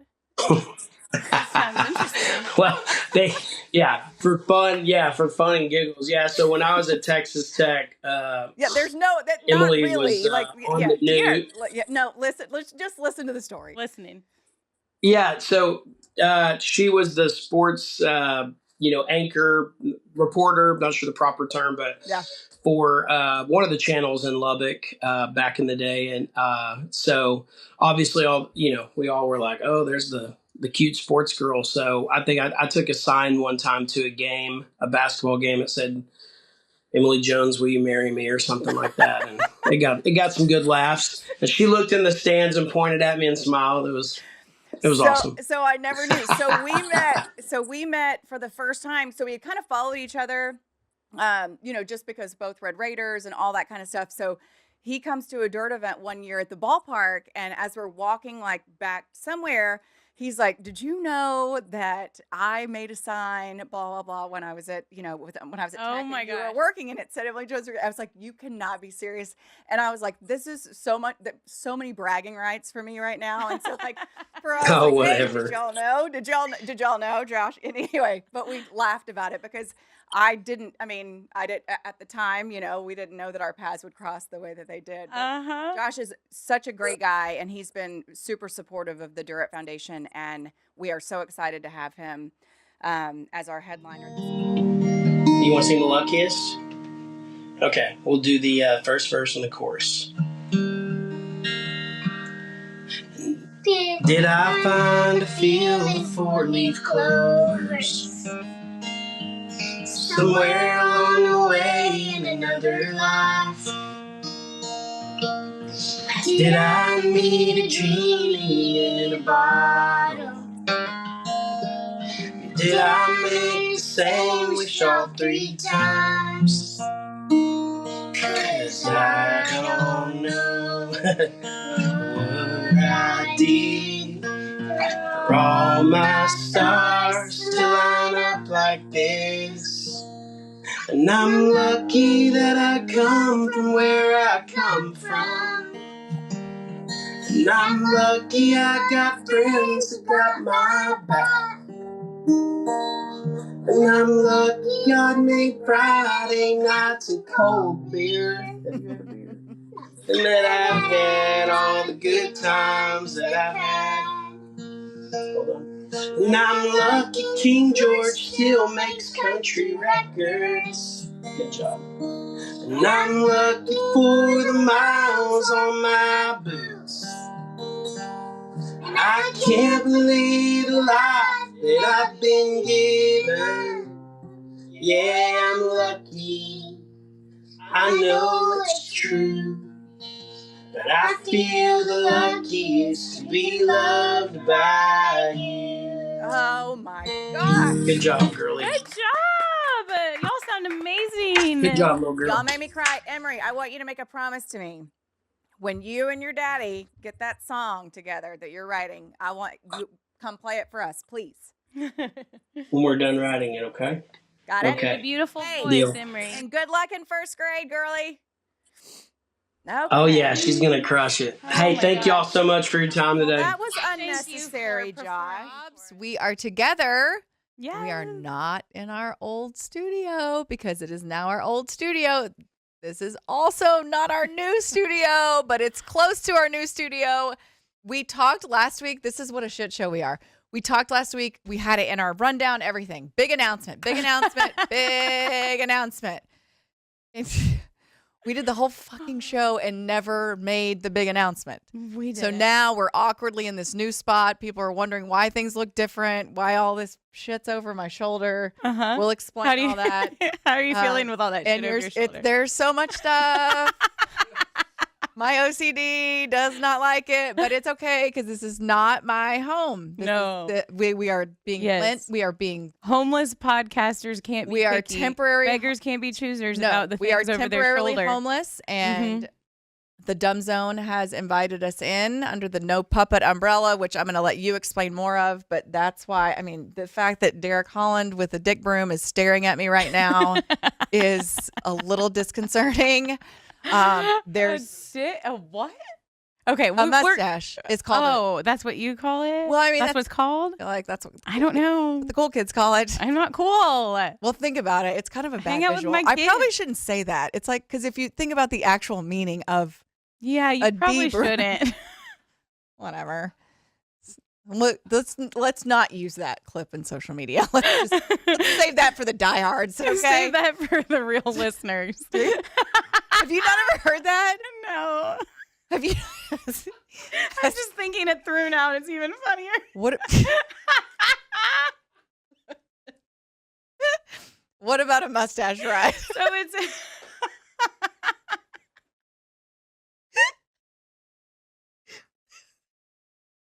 Excuse you? I should stop. Emily, we're trying to put on I feel like put forth a good first impression with our new friends. You're going to scare them.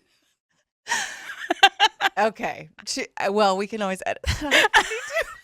No, we're not ever going to edit that out. That's amazing. I mean, I've just been doing some research on Urban Dictionary lately. So Uh-huh. just kidding. So these are... You've never heard either one of those terms? No. I mean, I've heard about the mustache rides. Okay. But not the D broom. I've never heard of that. I know. I've been in a clubhouse for 20 years. Hear a lot of stuff. That's a good one. Okay. Well, we learned something new about Emily. We're going to learn a No, lot. it's not about me. It's just my knowledge of things. No, that's what you just say. The first thing that comes to mind when you're describing a mustache, that's what you think of. And that's fine. Okay. It's okay. Okay. Welcome to episode No judgment. 234 of the Mom Game. We're so happy you're here. Yeah. So stuff that we're seeing on social media, I feel like every day that goes by, obviously I get older, but I become more out of touch with like pop culture or shit that's going on. Mm-hmm. So like when this whole people started posting like when Kamala announced that she was gonna run for president instead of Joe Biden, whatever, and they were calling brat, she's a brat, and it's a brat summer, and I'm like, what the fuck is brat? Yeah. And what is brat summer? Because last year was a hot girl summer, right? Yes. And so this year was a brat summer. So I don't even know what it means. So I did ask my friend Kennedy Landry, who covers the Rangers for MLB.com. Yeah. So because Kennedy's like 12, and so I always ask her stuff. I'm like, what does brat mean? And I'm like, is it a good thing? They're like, yes, brat is a good thing. Some singer that's like named, Killa XYZ did a song about that has brat, and so that it just kind of took off. So then it was brat, right? Can you help, Danny? Danny's no help. No, there's no way you're a middle-aged white dude. There's zero chance you know what brat summer means. But you could do some research. You gonna let her talk to you like that? He is. No, he's not. He's gonna. Danny, save us. Okay, Danny Bayless, our producer. Okay. Oh, you're gonna explain it to us. Oh. I'm not gonna explain anything.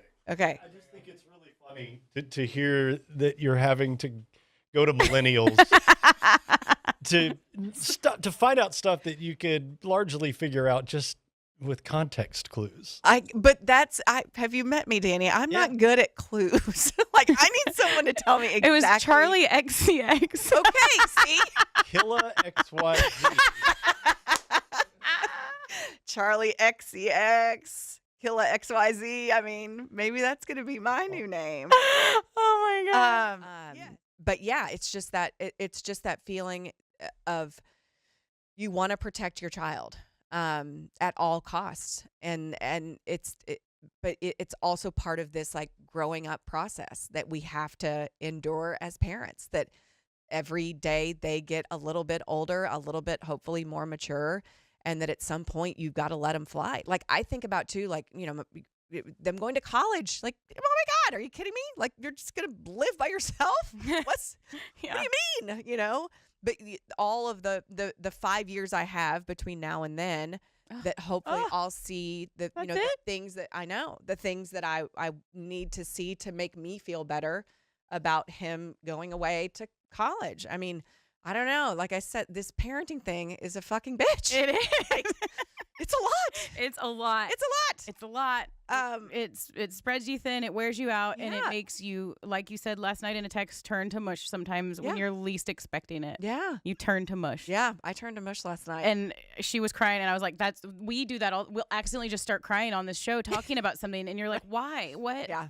It's because there's nothing like your children. It's like I tell my kids, like, if you're upset about something or if something makes you cry, that means you care about it. Yeah. It means you cared about it so much. You care about it. You know, when we lost when we had to put our dog down, like, you're crying and you're so sad because you loved Griffey so much. Like, and what a beautiful gift that is, to have experienced such love that you are so sad when something goes away, or when, you know, when something brings you to tears, that means you care about it so much. And it's the scariest thing as a parent, you know, when you put yourself out there in any way, it's a scary leap or whatever, but it's also what makes life beautiful. At the risk of sounding super effing cheesy, you know, it's like, that's what you want, those emotions you want. That's what makes you go. Yeah. You know, it really does. Yeah, it really does. And I used to always get so embarrassed from my mom because she'd cry so much. Yeah. And I feel like I've hit that point. Like, I've hit the point a while back, but where Anna is now, like, making fun of me.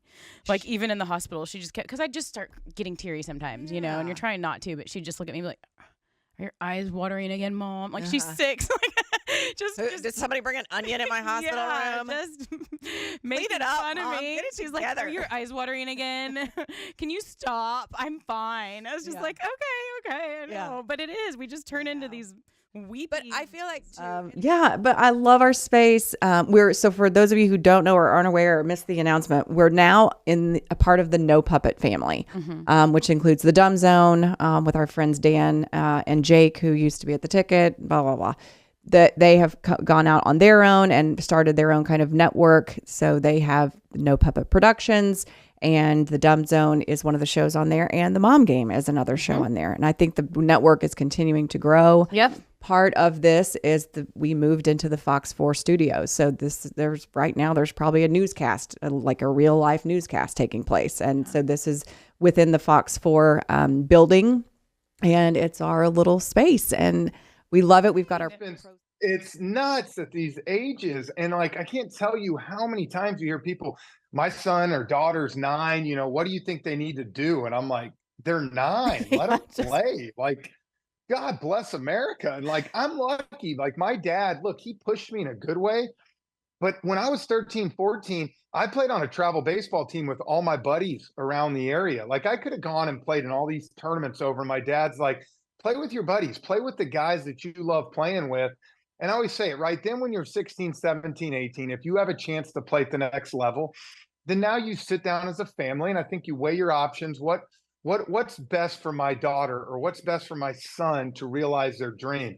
But these people that are spending thousands and thousands of dollars at such a young age, and guys, y'all know this, like, and I love, you know, the Mom Game, being a mom, being a dad, it's messing the family dynamic up. You know, families are never together anymore. And I'll just tell you this, in our family, like, Thursday and Sunday nights, we have family dinner, and nothing's getting in the way of that. Like, we made a promise, like, the other 5 nights, if we're out playing a game, we're doing this, we'll stop at Chick-fil-A for dinner on the way home. But at the same time, it's important for our family to be together and to have that time kind of at home.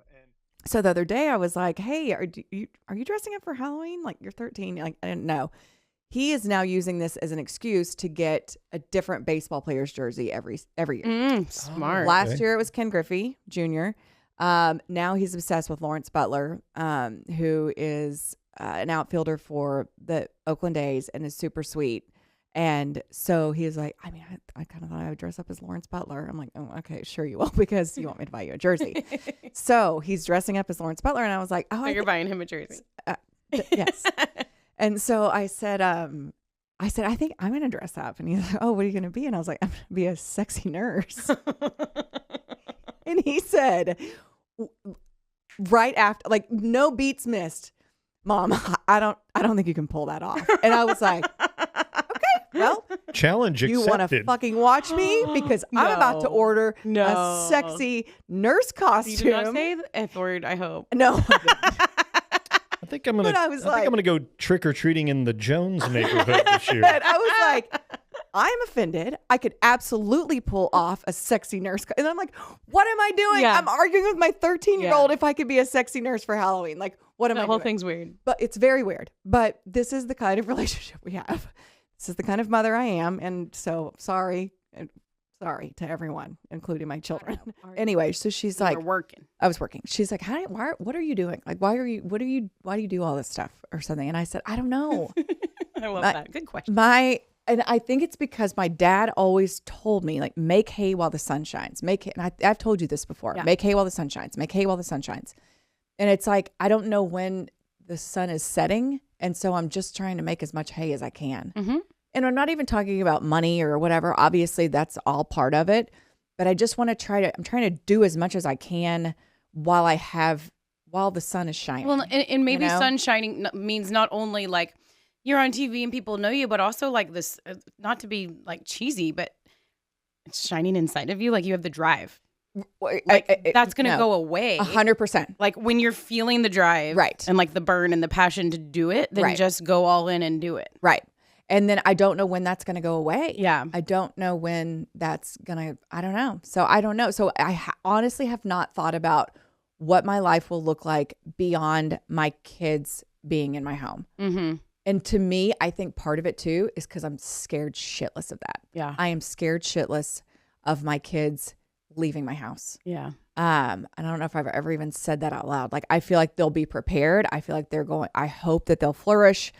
But it's such a terrifying thing to think about that I won't even let myself go there. Yeah. Like, of what it's going to be like when you're an empty nester and all that kind of stuff. Like, that scares the shit out of me. Me too. Being an empty nester. You don't think about it. I don't think about it at all. I refuse to think about it. I don't want to acknowledge that it's going to happen.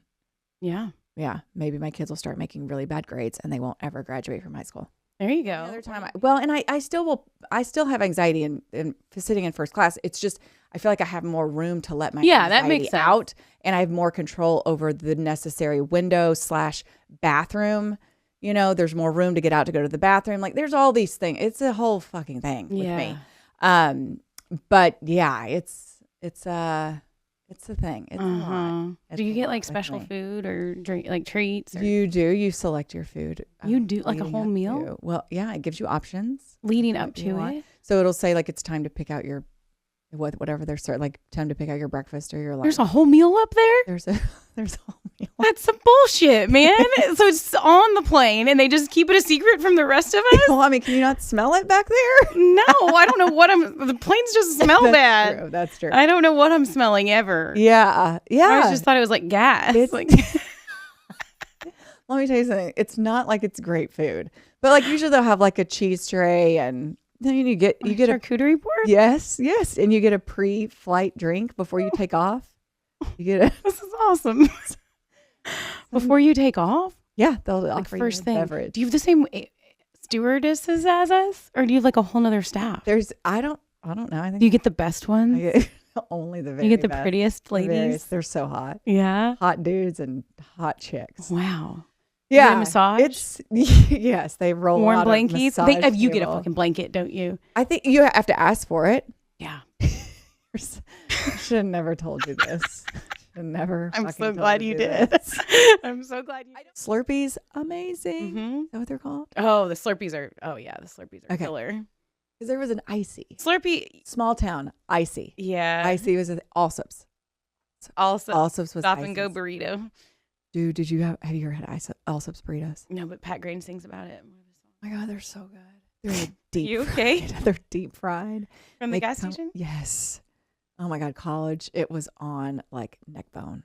Do you think that things that we loved in college were really good, or were we just like always drunk? We were always drunk and we were disgusting. And like hungry. We Oh. were always drunk and hungry. 'Cause we Remember- didn't have much money. Do you remember Totino's pizza rolls? Oh yeah, I know Totino. Oh, so good.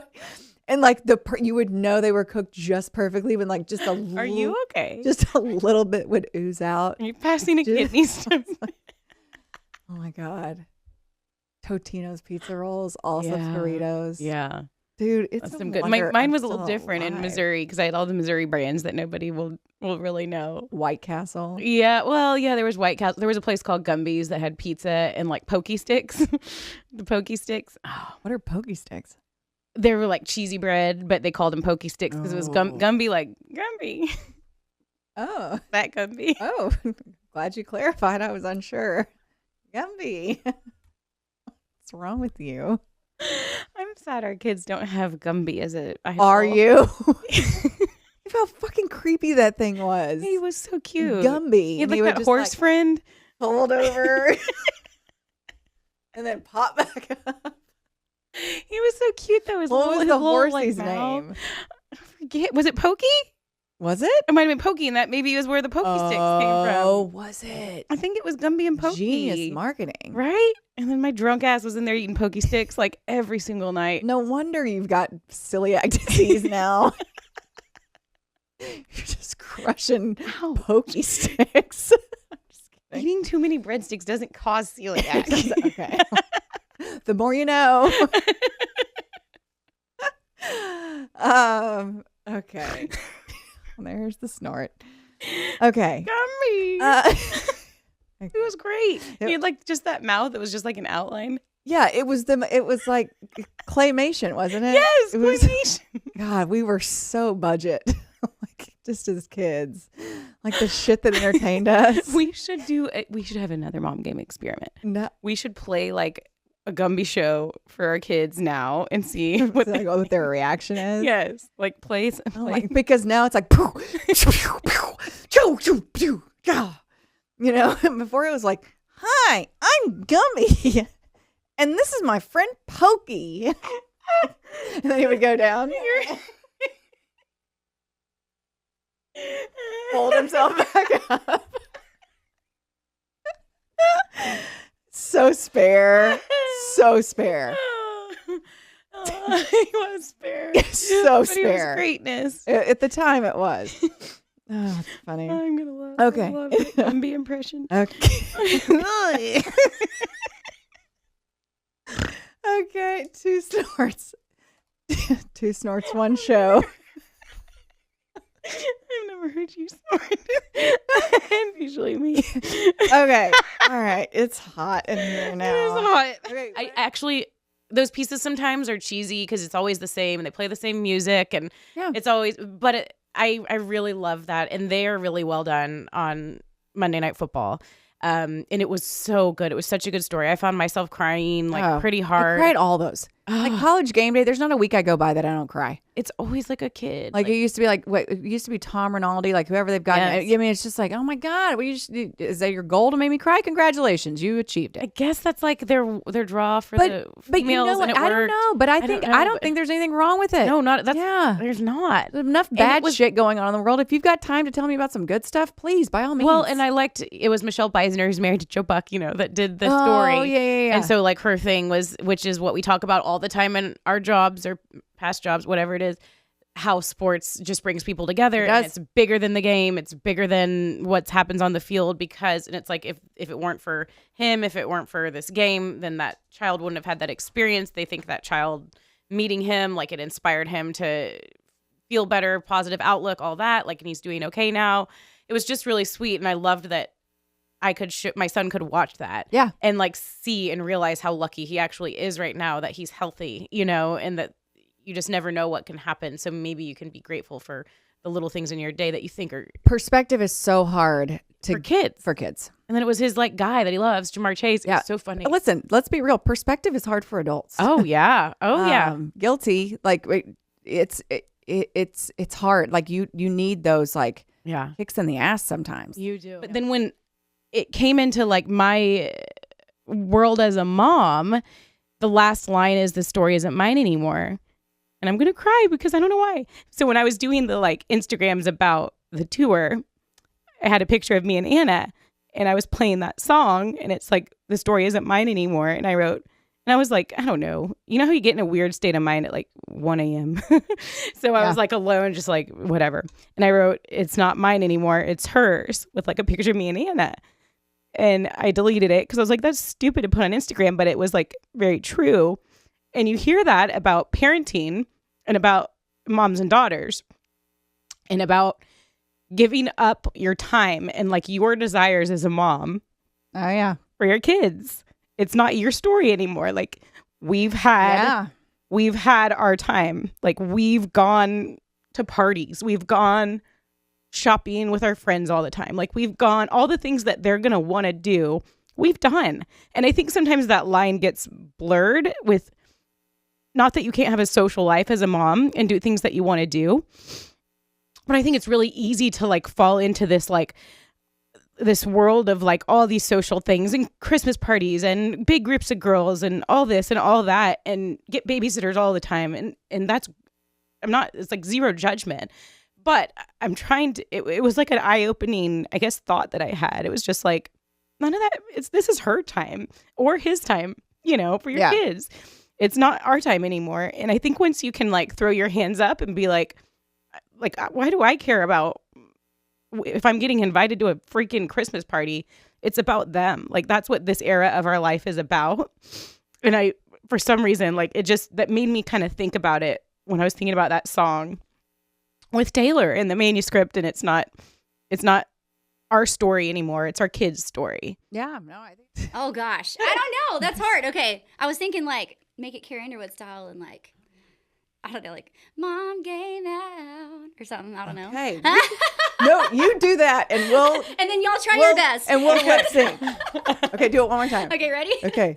And we No, hear. You do it one more time for us to. I need to hear it. Okay, mom game out. Oh gosh. Okay, ready? We've got okay. this. You can do it. You can do it. 1, 2, 3. Mom game out. That was pretty good. Nailed it. The Mom Game is proud to partner with local GEICO offices, Victoria Elliott, proudly serving your local community.